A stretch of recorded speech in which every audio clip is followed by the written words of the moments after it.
Diane, we appreciate your years of service, but it's time for fresh perspectives.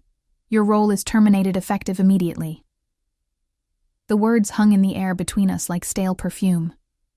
Across the sleek conference table, Jillian Ames sat with perfect posture, her expression professionally neutral. At 42, she was 17 years my junior, with credentials from prestigious consulting firms and an MBA from an Ivy League university that she managed to mention in every company meeting. I didn't blink. Instead, I stood, extended my hand, and said, "Wishing you and the company continued success." My voice remained steady, betraying none of the anger churning inside me.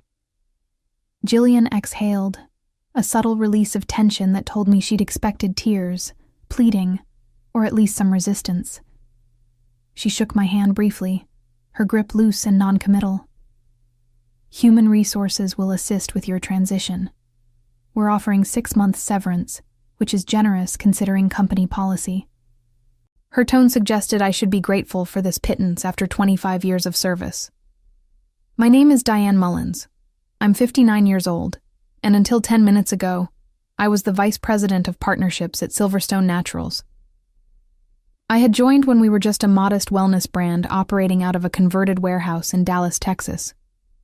In those early days, we had 3 product lines in distribution in exactly 47 stores.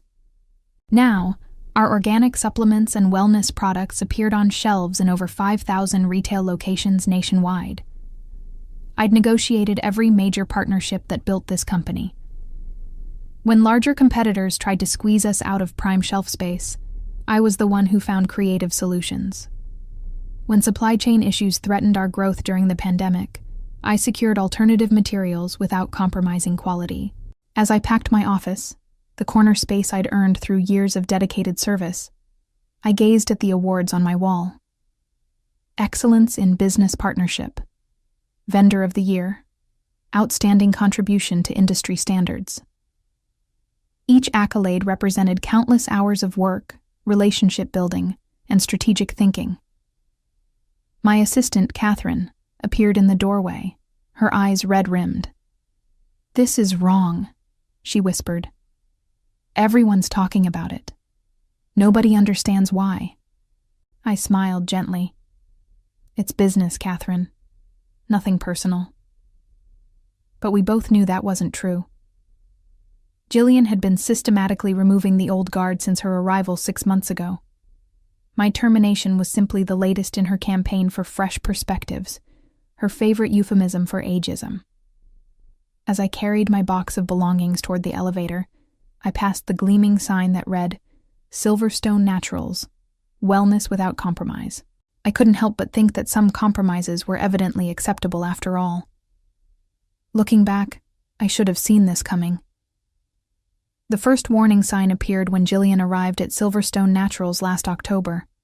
The board had hired her with great fanfare, touting her as a transformational leader who would take our company to the next level in the competitive wellness market. At her welcome reception, I extended my hand and introduced myself. "Diane Mullins, Vice President of Partnerships. I've been with Silverstone for 25 years. Looking forward to working together." She smiled, but her eyes assessed me coolly. "Wonderful to meet you, Diane. 25 years, that's impressive loyalty. I'm excited to bring some fresh energy to our strategies." Fresh energy. It seemed innocent enough then. But within weeks, Jillian hired 3 consultants from her previous firm. They conducted what she called a talent landscape assessment, essentially evaluating every executive and director-level employee. I noticed they spent considerably more time with the younger team members. During my evaluation interview, the lead consultant asked, "How do you stay current with digital marketing trends?" And, "Are you comfortable with rapid technological changes?" The questions felt pointed, designed to expose perceived generational weaknesses. At dinner that evening, I mentioned my concerns to my husband, Robert. "I think they're building a case against the older executives," I said, pushing my salad around the plate. Robert squeezed my hand. "You've survived 4 CEOs and 2 acquisitions. You'll outlast Jillian too." I wasn't so sure. The following week, Thomas Grayson, our 62-year-old chief operations officer, was encouraged to retire. A 36-year-old from Jillian's former consulting firm replaced him. 2 weeks later, our 57-year-old marketing director was restructured out of her position. Despite these warning signs, I had one source of comfort. 5 years earlier, I had made a strategic personal investment that was now proving more valuable than ever. Through careful financial planning and some inheritance money from my mother, I had acquired a significant silent stake in CoreLogic's Distributors, the company that handled 70% of Silverstone's national fulfillment contracts. It had been a calculated risk. I saw how dependent Silverstone had become on CoreLogic's specialized services and nationwide infrastructure. Our wellness products required temperature-controlled environments, specialized handling, and precise delivery schedules. Finding an alternative would be nearly impossible without significant disruption. No one at Silverstone knew about my investment. I had established a holding LLC called Meadowlark Ventures to manage my business interests outside the company. It was perfectly legal and ethical. I had disclosed having outside investments without specifying what they were, as per company policy. I never imagined this silent investment would become my insurance policy. The morning after my termination, I woke at 6 as usual. For the first time in 25 years, I had nowhere to go. The house felt eerily quiet without the usual rush to prepare for work. I made coffee and sat on my back porch, watching the sunrise and contemplating my uncertain future. At 59, I was technically too young to retire, but old enough to face significant challenges in the job market. I knew the statistics. The average job search for executives over 50 lasted nearly a year, twice as long as for younger counterparts, and most ended up accepting positions with lower compensation and status than their previous roles. Robert joined me on the porch, coffee in hand. "What's next?" he asked, his voice gentle. I sighed. "I don't know yet, but I'm not done." My phone buzzed with a text message from Harold Peters, CoreLogic's CEO. "Heard what happened. Dinner tonight, 7 p.m. at Giovanni's." Harold and I had a unique relationship. While he knew me as a Silverstone executive, he was also aware that I was a significant investor in his company through Meadowlark Ventures. We maintained strict boundaries between these two roles, never discussing proprietary information that would create conflicts of interest. That evening at Giovanni's, a quiet Italian restaurant in downtown Dallas, Harold greeted me with a sympathetic embrace. 25 years, and that's how they thank you? Shameful. As we settled into our booth, Harold got straight to the point. "Jillian Ames called me this morning, wants to review our partnership agreement and explore more favorable terms. Translation, she wants to cut costs at our expense." I nodded, unsurprised. That's her style. Quick wins to impress the board without considering long-term consequences. Harold sipped his wine. "Our contract with Silverstone comes up for renewal in 4 months. Normally, I'd start preliminary discussions now to ensure continuity." "And what are you thinking?" I asked, careful to maintain the boundary between my roles as investor and former Silverstone executive. As CEO, I need to protect CoreLogic's interests. Silverstone wants premium service at budget prices. That's not sustainable for us. He paused. "As a major investor, I wanted you to know we're considering non-renewal if Jillian insists on renegotiating terms downward." The implications were clear. Without CoreLogic's, Silverstone would face significant disruption.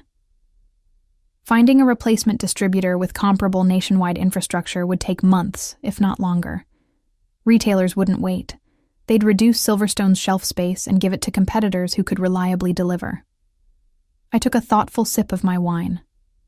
"Harold, I trust you to make the right decision for CoreLogic's, but I'd like to propose something else for your consideration." Harold raised an eyebrow. "I'm listening."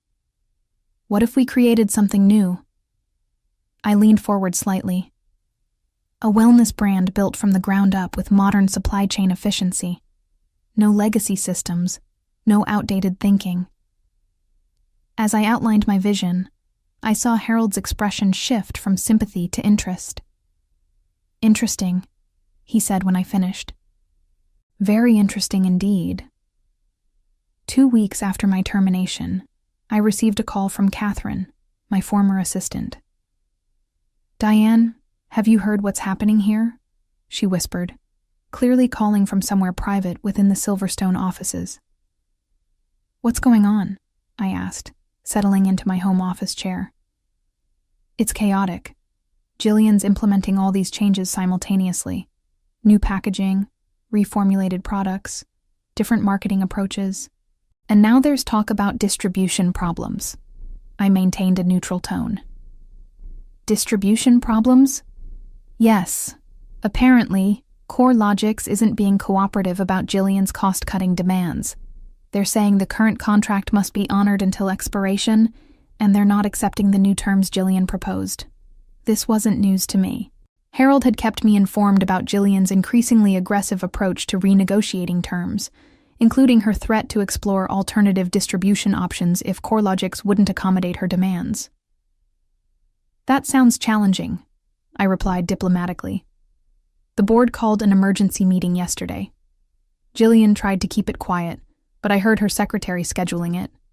Something about supply chain contingencies. After thanking Catherine for the update, I spent the afternoon reaching out to my industry contacts. The wellness product landscape had changed dramatically in recent years, with consumers increasingly demanding transparency, sustainability, and authentic stories behind their purchases. This created a perfect opening for a new entrant with the right approach, and without the baggage of an established brand trying to reinvent itself.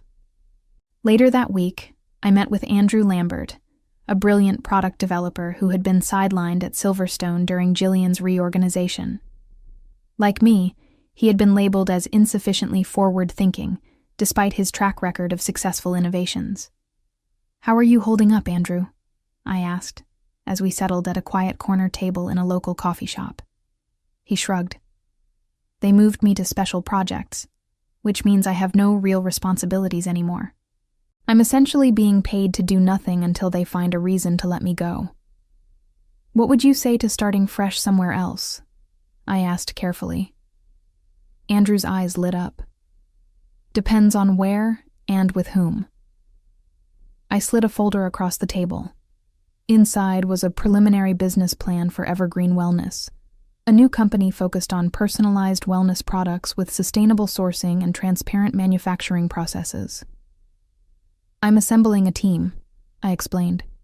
"People who understand this industry but aren't afraid to reinvent how things are done. I need a product development leader." Andrew studied the materials carefully. "This is impressive, Diane. But starting from scratch, the investment required would be substantial." "I have investors lined up," I said, not mentioning that the primary investor was myself through Meadowlark Ventures.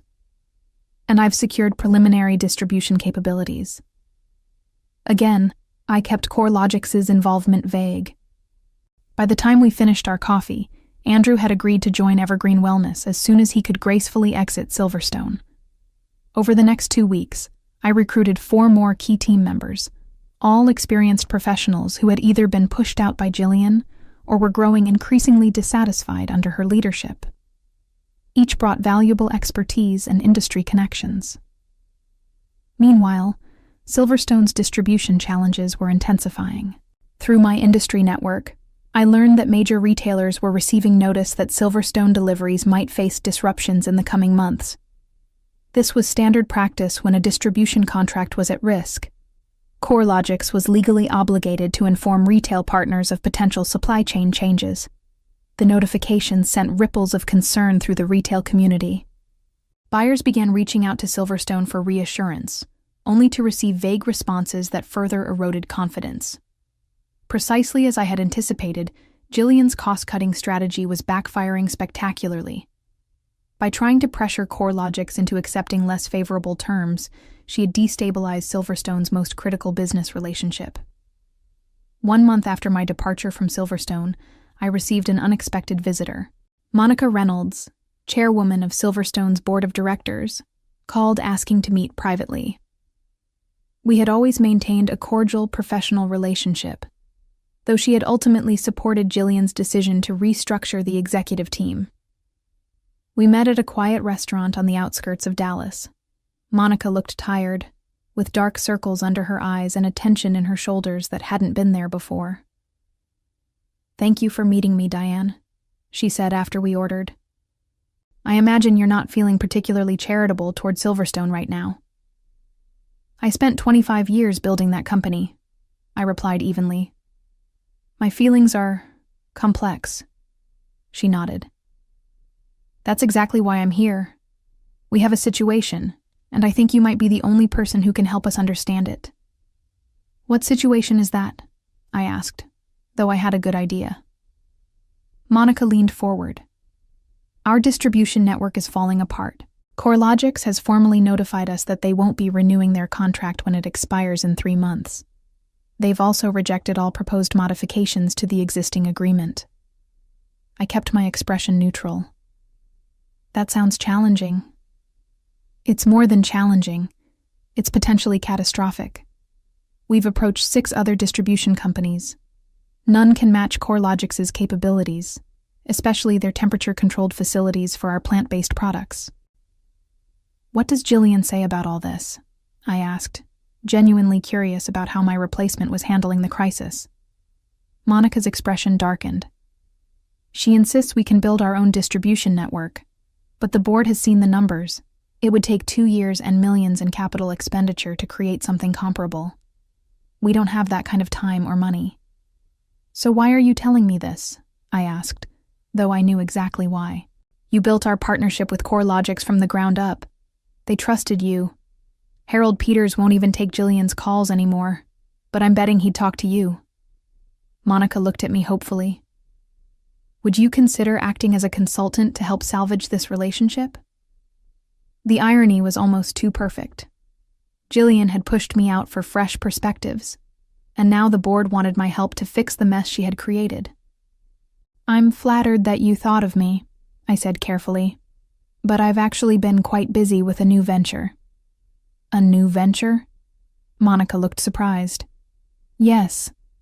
I'm launching a wellness brand called Evergreen Wellness. We're focusing on personalized nutrition supplements with sustainable sourcing." I smiled. "In fact, we've already secured nationwide distribution." "With CoreLogics?" Monica asked, connecting the dots immediately. I nodded. "Among others." The color drained from Monica's face as she realized the implications. "Diane, is there something I should know about your relationship with CoreLogics?" "I've always had excellent professional relationships with our business partners," I replied noncommittally. Before Monica could press further, my phone buzzed with a message from Harold. "Riverstream Retail interested in Evergreen products. Meeting tomorrow at 10 a.m. Available?" Riverstream was one of Silverstone's largest retail customers, representing nearly 15% of their total sales. The fact that they were already exploring alternatives was telling. "I should get going," I said, signaling for the check. "I have an early meeting tomorrow."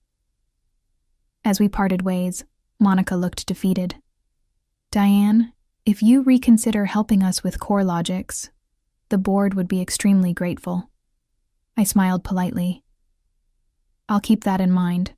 But as I said, I'm quite focused on my new venture now. Sometimes fresh perspectives are exactly what the market needs." The hint of my own words being turned back against Silverstone wasn't lost on Monica. Her expression told me she finally understood that her company's distribution crisis was no accident. The following week brought news that sent shockwaves through the wellness industry. Jillian Ames, in a desperate attempt to solve Silverstone's distribution crisis, had announced an ambitious plan to build their own distribution network. The announcement included a substantial capital raise, diluting existing shareholders' value, and projected an 18-month timeline for completion. Silverstone's stock dropped 17% in a single day. I watched the developments with detached interest while focusing on building Evergreen Wellness. We had secured office space in a modern building in downtown Dallas, assembled a core team of 15 experienced professionals, many former Silverstone employees, and finalized our initial product line of personalized nutritional supplements. Our partnership with CoreLogics gave us a significant advantage. With Harold's support, we had designed our supply chain to maximize efficiency from the beginning, rather than trying to retrofit outdated systems as Silverstone had done for years. Just as we were finalizing our launch plans, I received another unexpected call, this time from Benjamin Wright, Silverstone's founder who had retired 5 years earlier. Though no longer involved in day-to-day operations, he still held a significant ownership stake and served as chairman emeritus. "Diane," he said when I answered, "I need to see you. It's important." We met at his sprawling ranch outside Dallas, where he had retreated to enjoy his retirement. At 72, Benjamin still had the sharp mind and direct manner that had made him a successful entrepreneur. "What the hell is happening to my company?" he demanded after we settled in his study. "The stock is tanking, retailers are nervous, and now I hear CoreLogics is cutting ties. You built that relationship. What's going on?" I explained how Jillian had systematically pushed out experienced executives, including myself, in pursuit of her vision for a younger, more innovative leadership team. "Damn foolishness," Benjamin muttered. "Experience matters in this business. Always has." Then came the question I had been anticipating. "And what's this I hear about you starting a competing company? With CoreLogics' backing, no less?" I met his gaze evenly.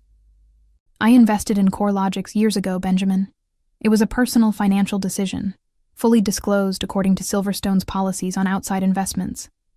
As for Evergreen Wellness, yes, I'm launching a new brand. After being pushed out of Silverstone, I wasn't ready to retire." Benjamin studied me thoughtfully.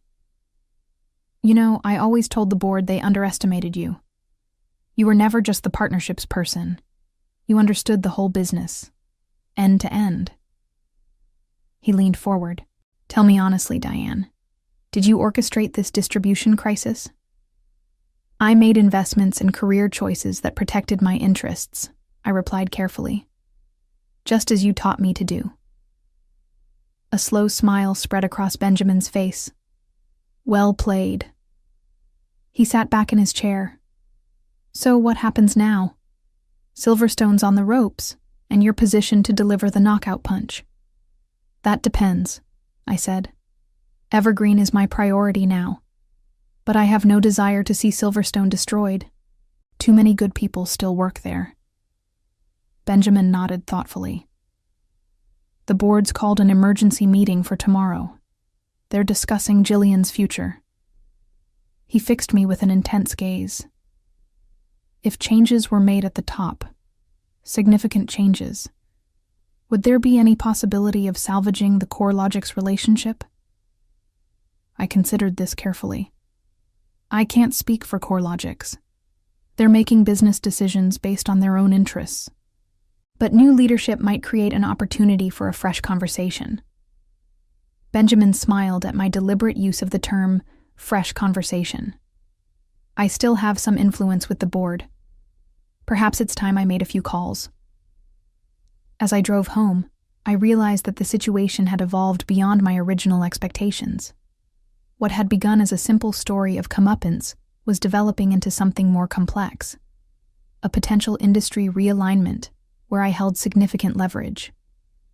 The headline in the Dallas Business Journal said it all.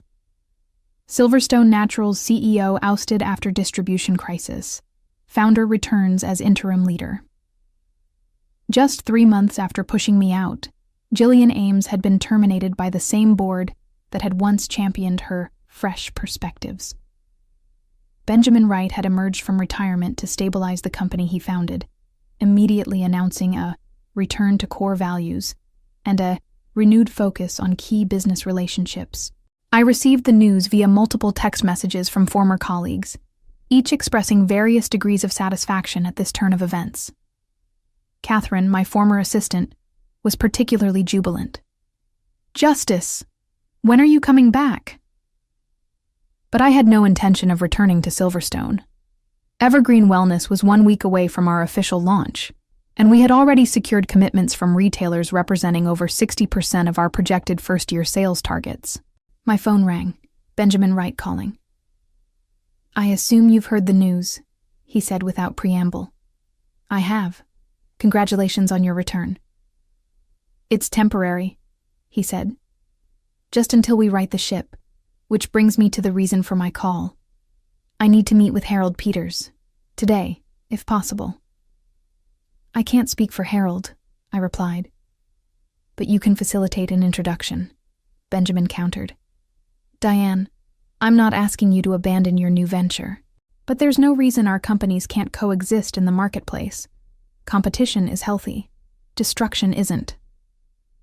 He was right, of course.